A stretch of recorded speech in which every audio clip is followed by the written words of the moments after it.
Oh, Chaser. Why'd you have to change? And mFire is in such a bittersweet position. If you were the mFire coach, honestly, you'd kind of tell your team to go up back there and do exactly what you were doing well in game 1. And there wasn't really much to minimize. Sol missed position, got too cute, got picked, and the game was over after they'd spent 30 minutes of playing solid, rotational, and objective-focused League of Legends. I mean, it was a good kill from Crown. He knew that the Corki flash was down, he had his flash up, and he hit the Ghost, and that was Corki just a little bit too close, couldn't get out. Yes, he hit the Ghost. He hit the Ghost. Solid skill shot Ghost. Am I in 9,000 range? If yes, press Spooky Ghost. Press Ghost. Well, no more Rise this time.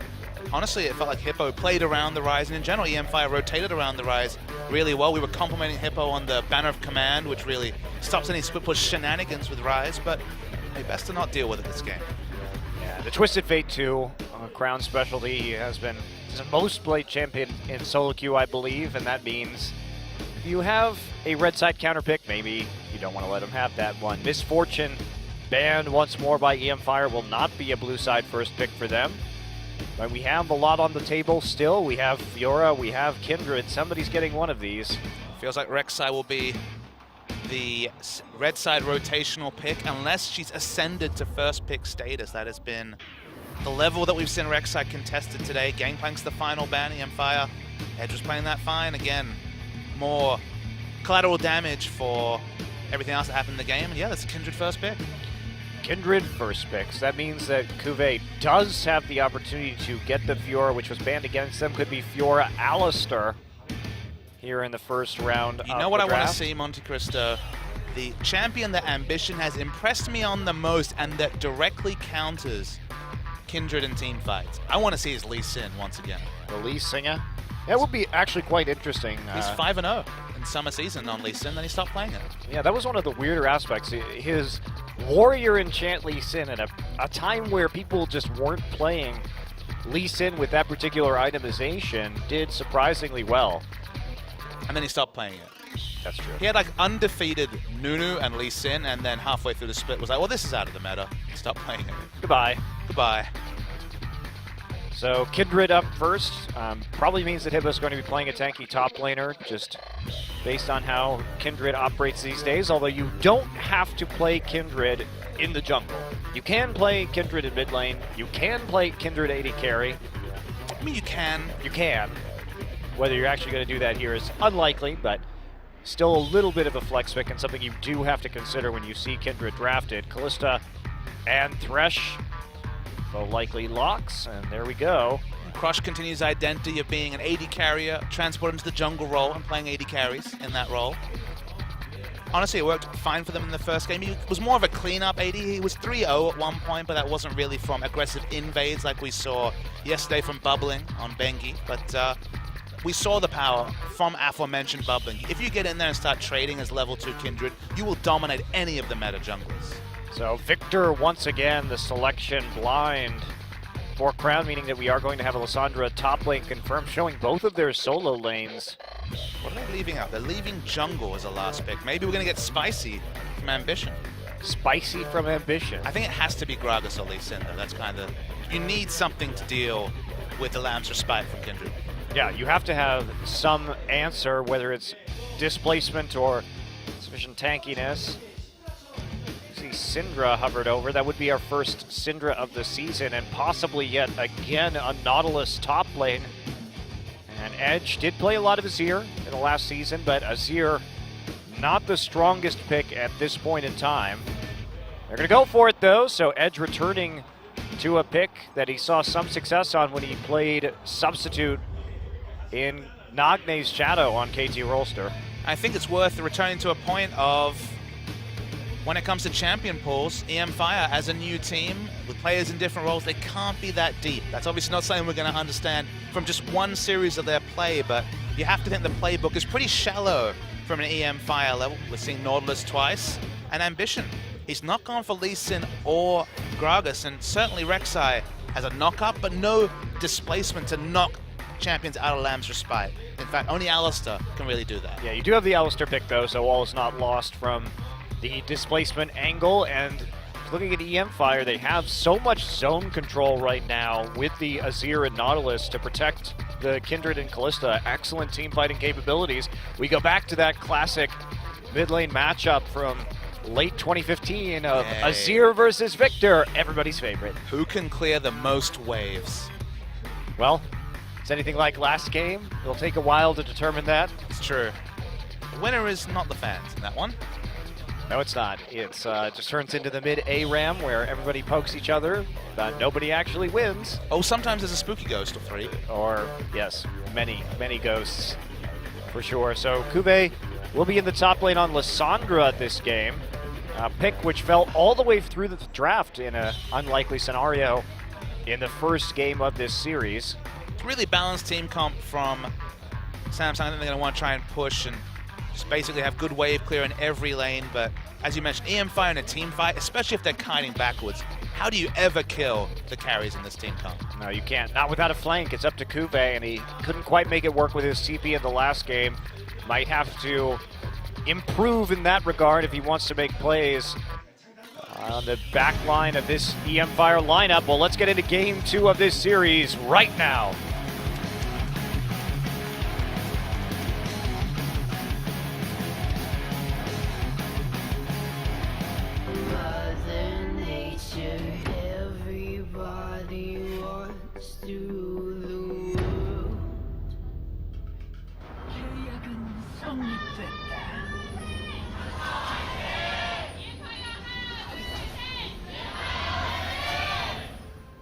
mFire fighting indeed.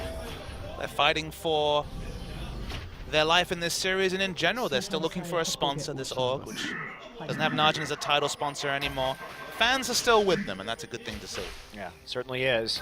And they've pretty much shown up here. You really can't complain with how they went and how things went or how they played in the first game of this series. They kept things very even in a matchup that we thought might be very one-sided when it came to Samsung, but Samsung held on long enough. They had an individual outplay that they were able as a team to turn into a win nearly immediately. Crowns Victor, and he's back on that pick one more time here as everybody sets up at level 1 around the mid lane. And the exciting thing from our perspective as casters in a very long champion season is that so far we've seen probably the 2 teams that we're expecting to be right at the bottom, Jin Air and mFire, and both of them have made for pretty competitive series. Yeah. Now whether they can hold up down the stretch is a question, because the strategic... Look at that head bopping. That's some nice head banging there. The strategic diversity of some of these newer teams can be discovered, found out, banned out pretty quickly, given enough time from the other teams. So first game not always, or first series rather, not always a great indicator. But right now, definitely a stronger start than anticipated. We can be hopeful. That's what we try and be, as Hippo back on the Nautilus again. You try and be hopeful, Papa Smithy. I do. I try. I don't like being hopeful. You can be very dismissive, Monte Cristo. Like being realistic. It's all about the brutal truth. Yeah. Sometimes the brutal truth is a tough pill to swallow, you know? That's fine. I just open up the audience's mouth and then shove it in there. Korea always wins. There you go. You have been known to pay lip service to Korea, Monte Cristo. Just a little bit. Samsung's gone for a pretty elaborate lane swap this game. Still seeing the jungle follow. I kind of wondered where jungle follows were at, given there was experience changes such that you needed a machete or jungle item to actually get the big experience on the large creeps. I thought maybe delaying a camp or 2 would mean that lane swaps would be tougher to pull out, but for now, jungle follow has been observed by Samsung. Yeah, we may see some alteration to that as teams get more experience in the new season, but for now, it is the tried and true method of going through these lane swaps. And, you know, we really haven't seen too many lane swaps yet. A lot of standard lanes, or the last series, both teams swapping into the top side. It was kind of fun at Worlds, where Korea had largely avoided lane swaps, specifically European or NA lane swaps, throughout the season, and then quickly picked them up, I guess, through a combination of scrims and watching the other games at the highest level. And now, you know, it felt like lane swaps were kind of sussed out by the time we hit Kesper Cup and we're hitting the last of the old patches before the preseason. Edge in a bit of trouble right here. Ambition doesn't have a tunnel. He's going to actually try and flash for this. Edge walks out of the side, so Ambition not fully committing. There's a barrier on this Azir, so finishing off that kill. Could have been a challenge, but Kindred now helping in that bottom side. All the gold going over to Hippo for the time being. We'll see on the next wave. They will hand over that full gold to Kuve or not. It looked like they were smartly bouncing the wave back for mFire. Expect the same sort of situation here if they're able to cultivate this wave from Samsung. And it will be lots of money in the bank for Kuve as he perfectly bounces that wave. Very nice. Oh, that Skrilla. Doesn't get much better than that. What we like to see, turret killing bounce mechanics. I love it, Papa Smithy. And then we'll see, you know, this Lysandra sit underneath the turret, get some more farm, ward up, as we see, to avoid any kind of dive.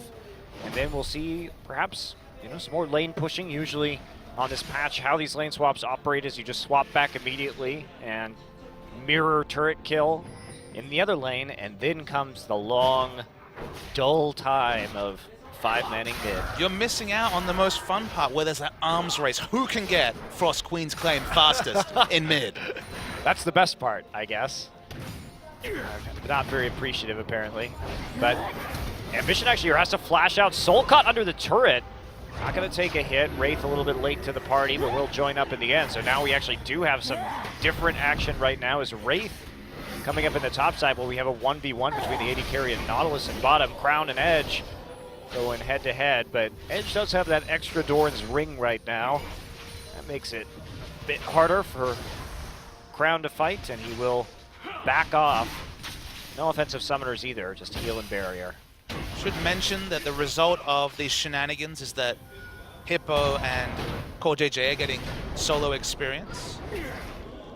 So that means that Core JJ theoretically is going to be at a higher level, but with double AD, oh my goodness, Crown just escaping. Wow, Crown very resolute not to push his heal button or his flash right there. Pretty confident that that wasn't going to kill him. That's what happens when you play a lot of solo queue. Your mechanics are on point, Monty. Your knowledge, your feel for the game. But he is going to lose a few minions, tragically. Tragically. The great tragedy of League of Legends.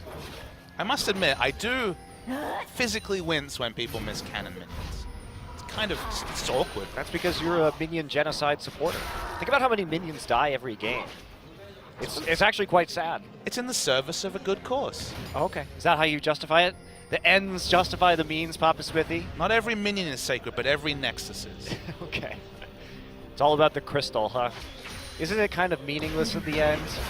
That one crystal shattering is worth thousands of minions' deaths? Crown actually returns the lane to a level 6 edge. So you're dodging the question. These are important League of Legends ethics. Just like my crystals, man. They're shining. I see how it is. I'm living in the real world. The real world of crystals versus minions? Is that what the real world is to you? That's basically what it boils down to. Well, we don't have to worry about that quite yet. The real world? No. I've managed to avoid it for 29 years now. Good job. We're hiding in esports. Nailed it.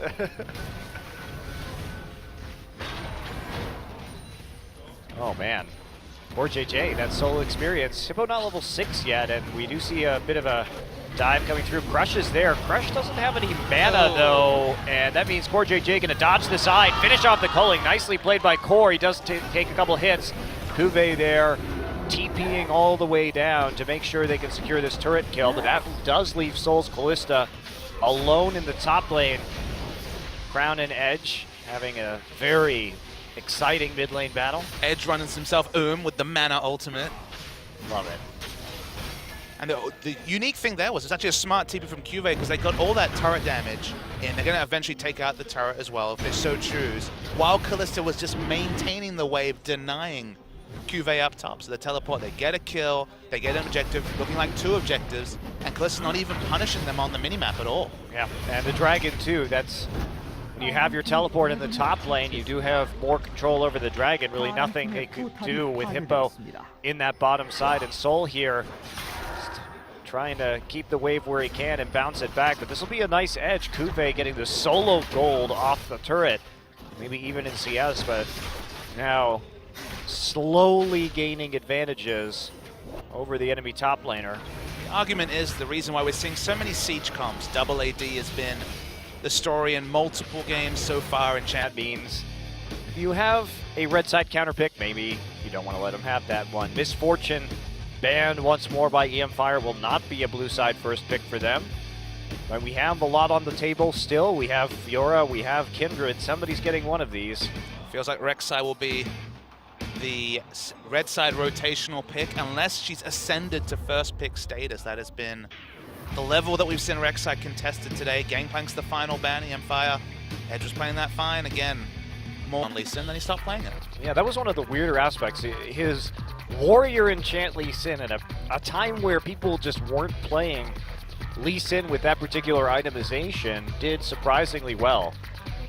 And then he stopped playing it. That's true. He had like undefeated Nunu and Lee Sin, and then halfway through the split was like, well, this is out of the meta. Stop playing it. Goodbye. Goodbye. So Kindred up first. Probably means that Hibba's going to be playing a tanky top laner. Just get out. Yes, he hit the ghost. He hit the ghost. Solid skill shot ghost. Am I in 9,000 range? If yes, press spooky ghost. Press ghost. Well, no more Rise this time. Honestly, it felt like Hippo played around the Rise, and in general, mFire rotated around the Rise really well. We were complimenting Hippo on the Banner of Command, which really stops any split push shenanigans with Rise, but hey, best to not deal with it this game. Yeah, the Twisted Fate 2, Crown specialty. He has been the most played champion in solo queue, I believe, and that. Oh, Chaser. Why did you have to change? And mFire is in such a bittersweet position. If you were the mFire coach, honestly, you'd kind of tell your team to go up back there and do exactly what you were doing well in game one, and there wasn't really much to minimize. Soul missed position, got too cute, got picked, and the game was over after they'd spent 30 minutes of playing solid, rotational, and objective-focused League of Legends. I mean, it was a good kill from Crown. He knew that the Corki flash was down, he had his flash up, and he hit the ghost, and that was Corki just a little bit too close. More collateral damage for everything else that happened in the game, and yeah, that's a Kindred first pick. Kindred first picks. That means that Cuvée does have the opportunity to get the Fiora, which was banned against them. Could be Fiora Alistair here in the first round. You know what I want to see, Monte Cristo? The champion that Ambition has impressed me on the most and that directly counters Kindred and team fights. I want to see his Lee Sin once again. The Lee Singer? That would be actually quite interesting. He's 5-0 in summer season.